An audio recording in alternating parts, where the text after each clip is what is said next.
नमस्कार, AD news हलचल में आपका स्वागत है। आइए नजर डालते हैं इस वक्त की खबरों पर।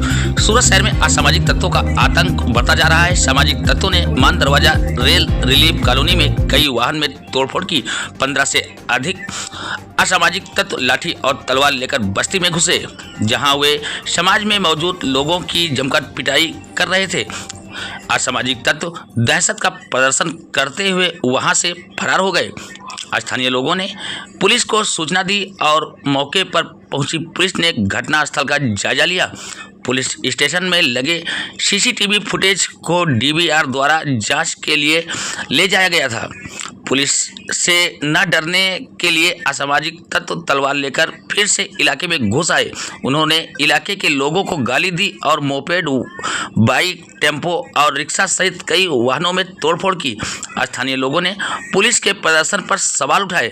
पुलिस के आने के बाद असामाजिक तत्वों ने फिर से आतंक फैलाया, जिससे स्थानीय लोगों में भारी आक्रोश फैल गया। स्थानीय लोगों ने असामाजिक तत्वों के खिलाफ सख्त कार्रवाई करने की मांग की है। फिलहाल सलाबतपुरा पुलिस आरोपियों को गिरफ्तार करने की कोशिश कर रही है। तो ये रही अब तक की खबर। फिर मिलते हैं किसी बड़ी खबर के साथ। तब तक के लिए नमस्कार और देखते रहे आपका लोकप्रिय चैनल एडी न्यूज हलचल सच के साथ। મારું નામ પ્રવીણ માણી ગાયરે છે। હું આ વિસ્તારનો એક સામાજિક કાર્યકર્તા છું અને 2-3 દિવસથી આ જે ગુંડા પ્રવૃત્તિ અહીંયા ચાલી રહી છે માનદરવાજા વિસ્તારમાં, રાતના એ લોકો કંઈક બર્થડે હતો તો બર્થડેમાં એ લોકો જાહેરમાં તલવારોના હથિયારો લઈને અહીંયા આવ્યા હતા ને આમ તેમ ગમે તેમ ફરાઈને એ લોકો અહીંયાથી નીકળી ગયા। ત્યાં પછી અમે પોલીસને જાણ કરી। પોલીસ ઘટના સ્થળે આવીને જે અહીં સીસીટીવી કેમેરા લાગેલા છે એનું ડીઆર કાઢીને લઈ ગયા છે તપાસ માટે।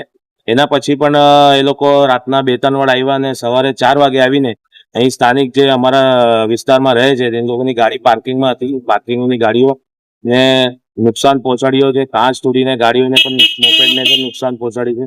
અમારી પોલીસથી એક જ માંગ છે કે આવા ગુંડા તત્વોને જે પોતાનું દહેશત અહીંયા વિસ્તારમાં કરવા માંગે છે એ લોકો પર કડકથી કડક કાયદાકીય રીતે પગલાં ભરાય એવી અમને પોલીસ કમિશનર સાહેબથી આશા છે। કેટલા લોકો હતા, શું હતું એમની જોડે? એ લોકો 5-7 લોકો મોડા ઉપર ગાડી ઉપર મોડા ઉપર કપડું બાંધીને ગાડી ઉપર આવે છે અને ગાડીઓ અહીંયાથી હથિયારો લઈને લોકોને ડરાવવા માંગે છે। શું કારણ રહ્યું હશે આવું કરવાનું પાછળ? આ લોકો લગભગ 15-1 દિવસ થઈ ગયા। અગાઉ બી આ લોકોના જોડે ઝઘડો થયો હતો। એના પછી પોલીસે એ લોકોનું મુરત બી કાઢ્યું હતું, પણ એના પછી પણ આ લોકો દહેશત બંધ નથી। અમારે સ્થાનિક બધા અમારા જે રહેવાસીઓ છે એ લોકોની વિનંતી પોલીસ સાહેબને રિક્વેસ્ટ છે કે ભાઈ આ ગુંડા તત્વોનો આતંક બંધ થાય, આ લોકો પર કડકથી કડક કાયદાથી